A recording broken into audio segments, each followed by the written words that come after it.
আপনার কর্মস্থলে আপনার সমস্ত কর্ম জয় জয়কার হয়ে যাবে।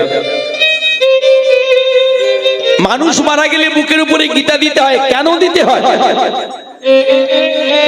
কেউ কেউ বলছে সারা জীবন ধরে গীতা পড়েনি, তা মারা গেলে গীতা দেব কেন? কথা ওটা নয়। আমি অধম বলিয়া তুমি উত্তম হইবে না কেন?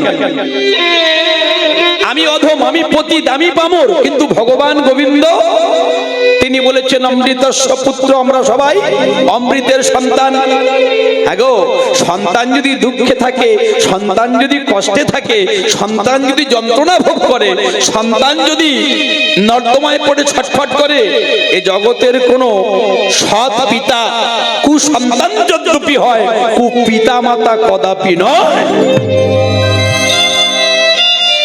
তাহলে সেই ভগবান তিনি কি চুপ করে থাকতে পারেন? কলিযুগে একপাদ ধর্ম ত্রিপাদ অধর্ম, তাই তো কলিযুগের মাটিতে ভগবান সাক্ষাৎ গোবিন্দ আমার রাধা কৃষ্ণ মিলিত দু তনু হয়ে গৌরাঙ্গ হয়ে এলেন। কারণটা কি? একটা রাধারানীর কারণ রাধা প্রেমে, আর একটা হলো এই কলিযুগের মানুষের উদ্ধারের জন্য হরিনাম মহামন্ত্র দিলেন। তাহলে আমি সনাতন ধর্মের মানুষ হয়ে যদি সনাতন ধর্মকে ছোট করি, যে পিতা মায় জন্ম দিয়েছেন, যে মাতা মায় এত কষ্ট করে নিজের জীবনকে বিপন্ন করে কোলে করে মানুষ করেছেন, সেই পিতা মাতাকে যদি অসম্মান করি, তাহলে আমি পিতা মাতার কুলাঙ্গার সন্তান। হ্যাঁ কিনা? আমি পিতা মাতার কুলাঙ্গার সন্তান। ভগবান শ্রীকৃষ্ণ জগতের বাপ, তিনি স্রষ্টা, তারে যে না বজে তার হয় জন্মে জন্মে তাপ, মহাপাপ। আর স্বামী বিবেকানন্দ যখন গেলেন, গিয়ে ধর্মগ্রন্থটা রাখলেন, ভাগবত গীতা গ্রন্থ সর্বশাস্ত্র সার, ভক্তি ভাবে পাঠ করো পাইবে নিস্তার, মকরে প্রাগে করে কোটি কন্যা দান, পূর্ণ উপদেশ নাহি গীতারও সমান, শত অশ্বমেধ যজ্ঞ রাজসূয় করে, কৃষ্ণ ভক্ত জন্তুল্য ফল নাহি ধরে, একভাবে ভজ প্রাণী দেবনারায়ণ, ভব কুম্ভী পাকে যেন না মগন, দৃঢ় ভক্তি হইলে হবে গোবিন্দের জন, মনুষ্য জন্মের সার গীতা অধ্যয়ন, কোন কালে না পাইবে কৃষ্ণ সমবন্ধু, গীতা পাঠে কৃষ্ণাধীন তরিবে ভব সিন্ধু। তাহলে গীতা পাঠে যদি গীতা পাঠ করতে পারে না, ভব সিন্ধু পারাপার হয়ে যাবে। যখন গীতাটা রাখলেন টেবিলের উপরে, ভারতবর্ষ থেকে এসেছে শুনে আমেরিকান বেশিরা যারা ধর্ম যাজক ছিলেন, তুমি কি বলতে চাও? তাকে মাত্র 3 মিনিট সময় দেয়া হয়েছিল। যখন গীতাটা রাখা হয়েছিল, সেই গীতার উপরে সমস্ত জগতের আরো যত শাস্ত্র গ্রন্থ আছে, গীতাগুলো গীতার উপরে চেপে দেয়া হয়েছিল। সব প্রশ্ন করা হয়েছিল, তুমি বললে যে তোমাদের গীতা সর্বশ্রেষ্ঠ ধর্মগ্রন্থ, তার স্থান কোথায়? বলে ধর্ম তো তাহাকেই বলে যাকে ধারণ করা হয়। অর্থাৎ গীতার উপরে বাইবেল রাখা হয়েছে, কোরআন রাখা হয়েছে, সমস্ত গ্রন্থ রাখা হয়েছে। বলছে যে ধরে আছে সেটাই তো গীতা। সমস্ত ধর্মের মূল উৎপত্তি সনাতন ধর্ম, ভুলে গেলে হবে না। 3 মিনিট সময় দেয়া হয়েছিল, সেটাকে বাড়িয়ে 4 ঘন্টা 10 মিনিট সময় করা হয়েছিল। সম্বোধন করেছিলেন, বলল ধর্মটা কি? বলল আমার ধর্মটা কোনো মানুষের বিভেদ নয়। কি বললেন? রিলিজিয়ন অফ জেন্টলম্যান, ভদ্রলোকের ধর্ম, সভ্য মানুষের ধর্ম। মানুষ, যার হুঁশ আছে সেই হচ্ছে মানুষ, আর যার হুঁশ নেই, যার বিবেক নেই, সে হচ্ছে বেহুশ। যার জ্ঞান নেই সে তো অজ্ঞান। যখন বক্তৃতা শ্রবণ করে, তার বক্তৃতা শুনে সমস্ত আমেরিকানবাসীরা তার সঙ্গে দেখা করতে গেলেন। আর দেখা করার পরে সবার শেষে একটা মেয়ে গেছেন, মেয়ে গিয়ে বলছেন আপনার সঙ্গে কিছু কথা বলবো। সম্বোধন করছেন বিবেকানন্দ। বলো মা। বললো মা বলে সম্বোধন করলে? বললো হ্যাঁ। তুমি দেখছো না আমি বীর সন্ন্যাসী, আমি মাথায় পাগড়ি নিয়েছি, গেরুয়া পাগড়ি, আমার গৈরিক বস্ত্র। বললো দুটো কথা বলবো। কি? বললো আমি তোমাকে বিবাহ করতে চাই। চোখ তুললেন। মাদার আর্থারের নোবেল সিস্টার নিবেদিতা। কেন? এই আমেরিকায় এত বড় বড় মাস্টার, ডাক্তার, ব্যারিস্টার, এত অর্থবান লোক রয়েছে, প্রভাবশালী, এত সুন্দর দেখতে, সুঠামদেহ, তাদের কি বিবাহ না করে আমায় কেন বিবাহ করতে চান? বলল কেন বিবাহ করতে চাই? যদি ধারাই বাছাই বীজ থাকে, সেই বীজ থেকে যে বীজটা তৈরি হয় সেটা কি হয় না, সেটা হয় বলবান। যখন আমাদের একটা সন্তান হবে আর সেই সন্তানকে সঙ্গে নিয়ে আমি রাস্তা দিয়ে যাব, আমাদের আমেরিকার বাসী নয়, সারা জগতের মানুষ সবাই দেখিয়ে বলবে দেখো দেখো স্বামী বিবেকানন্দের ছেলে আর তার স্ত্রী যাচ্ছে। স্বামী বিবেকানন্দ চিন্তা করলেন কোন নারী জাতির মনে কষ্ট দিয়ে আমার এই সন্ন্যাস ধর্ম কখনো সম্পূর্ণ হবে না, কারণ নারীকে কাঁদানো ভালো নয়। কি করলেন? সঠিক গুরু শিষ্য তো লোভী গুরু তার কামি চালা, ফেলতে ফেলতে যায় রে বেলা। কিন্তু ঠাকুর রামকৃষ্ণ পরমহংসদেব বলে দিয়েছেন, ওরে বিলে অধিক কথায় অধিক দোষ, একটু ভেবে চিনতে কথা কর। আশীর্বাদ নিয়ে এসেছিলেন। বললো শোনো মা, তোমার দরকার আমার মতো একটা সন্তান। বললো হ্যাঁ। নিজেই তো বললো তোমার মতো একটা সন্তানের জন্য আমি তোমাকে বিবাহ করতে চাই। বিবেকানন্দ সঙ্গে সঙ্গে বলে দিল আমার দরকার তোমার মতো একজন মা। বেশ, তাহলে এক কাজ করো, আর দেরি নয়, তুমি আমার সঙ্গে চলো। কোথায় না ভারতবর্ষে। বললো ভারতবর্ষের মানুষেরা খুব ভালো, মুনি ঋষিদের দেশ। আপনি আমেরিকা, ব্রিটেন, ফ্রান্সে গেলে বড় বড় অট্টালিকা পাবেন, বড় বড় গাড়ি পাবেন, অনেক কিছু পাবেন, কিন্তু যদি সাধু দর্শন করতে হয় আপনাকে এই বাংলার মাটিতে আসতে হবে, আপনাকে এই ভারত ভূমিতে আসতে হবে, যেখানে ভগবান কৃষ্ণচন্দ্র জন্ম নিয়েছেন, যেখানে ভগবান রামচন্দ্র জন্ম নিয়েছেন, যেখানে পরশুরাম জন্ম নিয়েছেন, যেখানে বলরাম জন্ম নিয়েছেন, আর যেখানে কলিযুগের ভগবান আমার চৈতন্য মহাপ্রভু জন্ম নিয়েছেন। আচ্ছা বল, ভক্তমণ্ডলী আমার ভক্তিমতী মায়েরা, তাহলে ভগবান এক কথা বেশি বার করে সময় নষ্ট করছি না, নিতাই দাসের গান শুনিয়া সন্তুষ্ট হইয়া মায়েরা একটু উলুধ্বনি করুন। হৃদয় গৌর হরি হরি বল, হরি বল, হরি বল। 50টি টাকা উপহার করলাম। মায়ের আশীর্বাদ করুন এই 50টি টাকা যেন ভজন যাওয়ার 500 গুণ হয়ে আপনাদের কাছে এই ভক্তের দান করলে যদি আপনারা উলুধ্বনি করেন কি হবে বলুন তো? তাহলে এর 1/3 3 ভাগের 1 ভাগ আপনাদের কাছে চলে যাবে, মানে আপনাদের পূর্ণ সঞ্চয় হবে। প্রেম সে বলো নিতাই গৌর হরি হরি বল, হরি আমার গৌর এলো রে সোনার নদিয়ায়, উলুধ্বনি শঙ্খ ধ্বনি শব্দ শোনা যায় আমার গৌর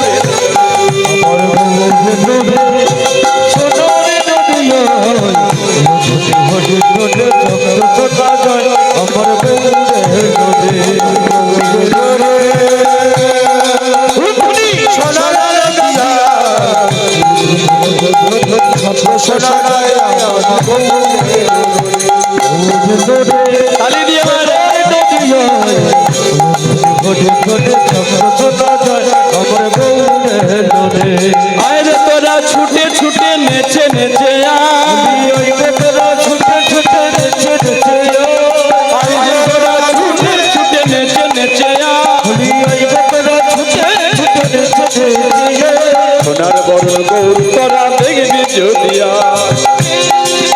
তোরা দেখবি যদি আয়, সোনার বরণ গৌর তোরা দেখবি যদি আয়।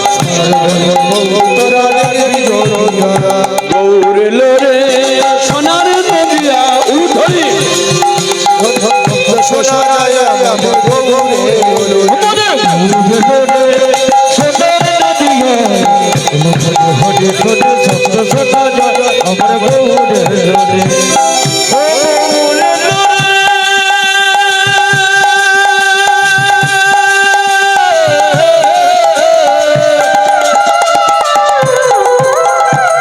হরি হরি হরি বল।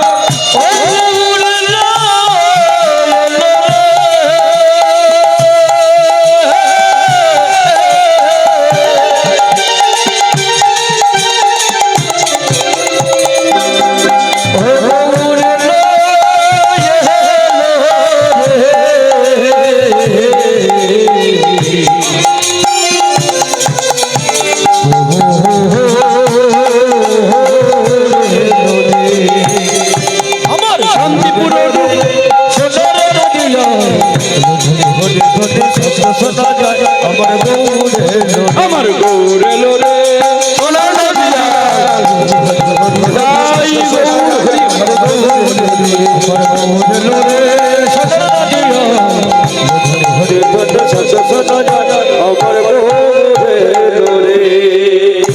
প্রেম সে বলো রাধা রানী কি, শ্যাম সুন্দর কি, আপন আপন গুরু গোসাই কি, এই হরিবাসরের সমস্ত ভক্ত মণ্ডলী কি হরি বল।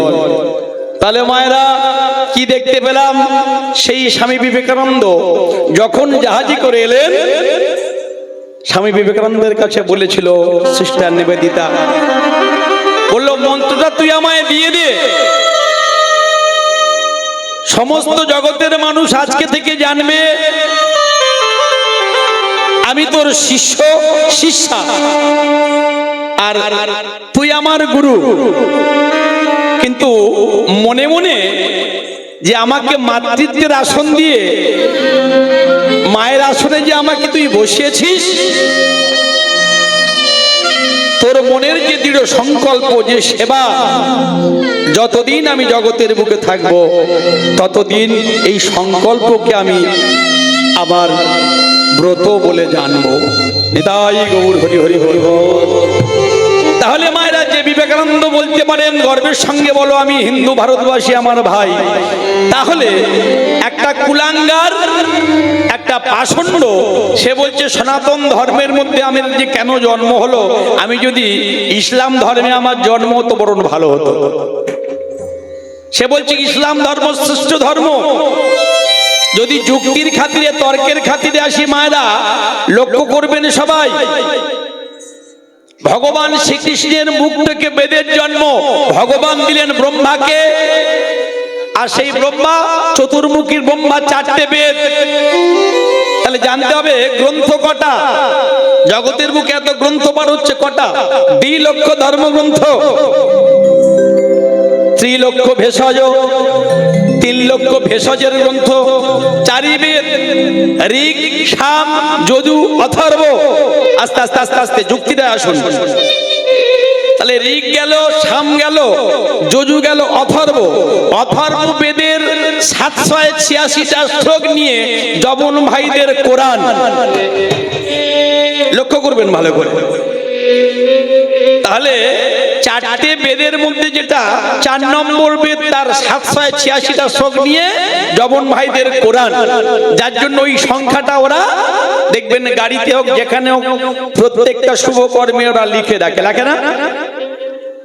তাহলে আমাদের জানতে হবে আমাদের শুভ কর্ম কোনটা, আমাদের শুভ সংখ্যা কোনটা, জানা দরকার। তো আমরা জানি না, জানতে চাই না, শুনি না, শোনাতে চাই না, তাই আজকে আমরা পিছিয়ে পড়ে আছি। প্রত্যেকটা ইনস্টিটিউশনের একটা নির্দিষ্ট ইউনিফর্ম আছে। লক্ষ্য করবেন যখন সৎ কাজ করতে যায় ওরা বিধর্মীরা, দেখবেন তাদের প্রত্যেকের একটা করে সাদা টুপি, সাদা পাঞ্জাবি।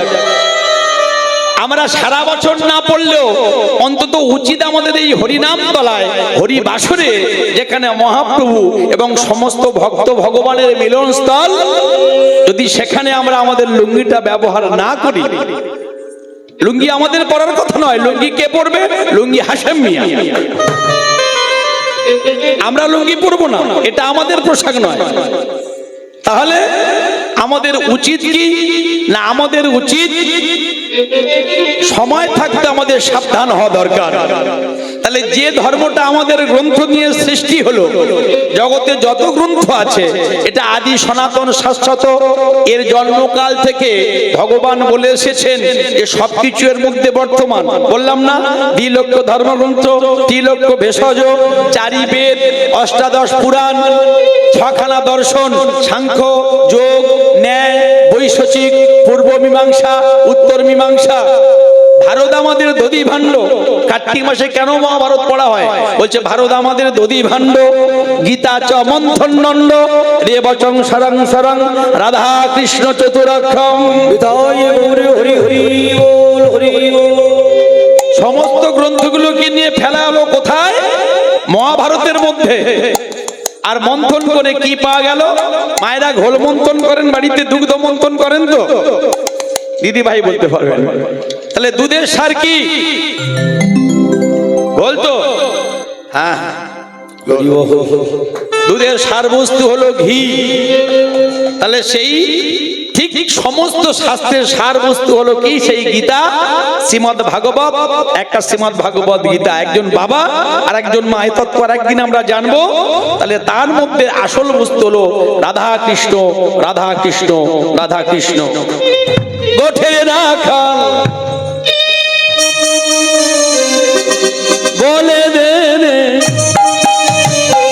কোথায় বৃন্দাবন,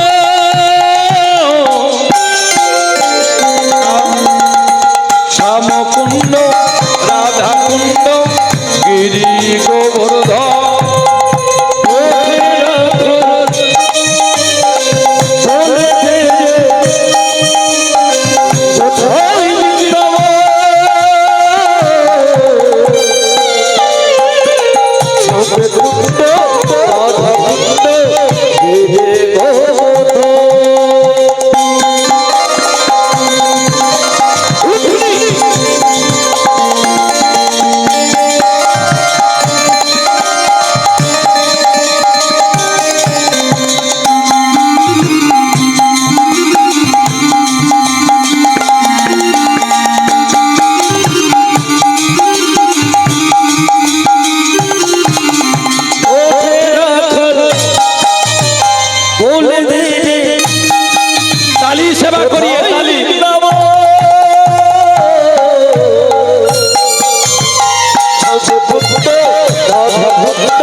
হলো রাধা রাধা রাধে লীলাটা গাইব ছোট করে। বলি যাবে মধুর বৃন্দাবন। 1 2 3 4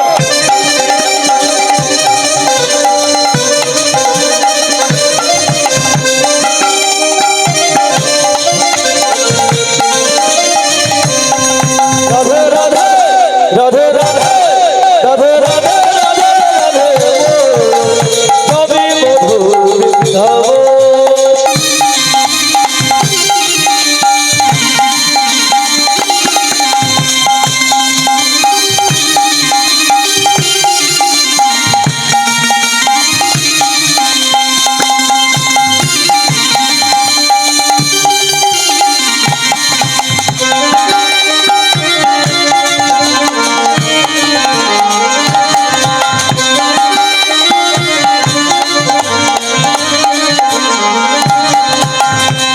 प्रेम सुल राधा रानी की, श्याम सुंदर की, निताई गौर हरि हरि बोल। মায়েরা কোথায় ছিলাম? ঘটক পাত্র সন্ধান করছিল, হরি বল। আর যখন পাত্র সন্ধান করতে করতে কি হলো?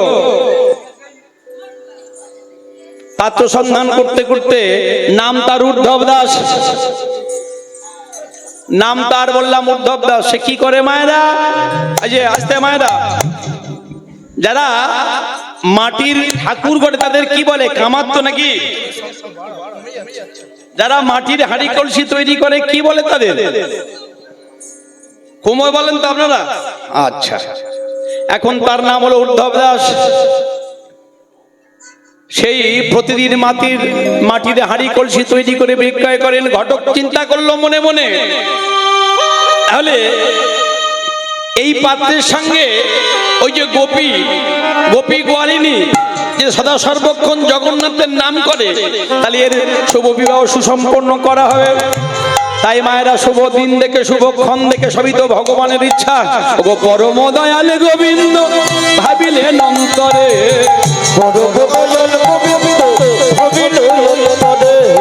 এইবার লীলায় আমি করি ভক্ত শোনে।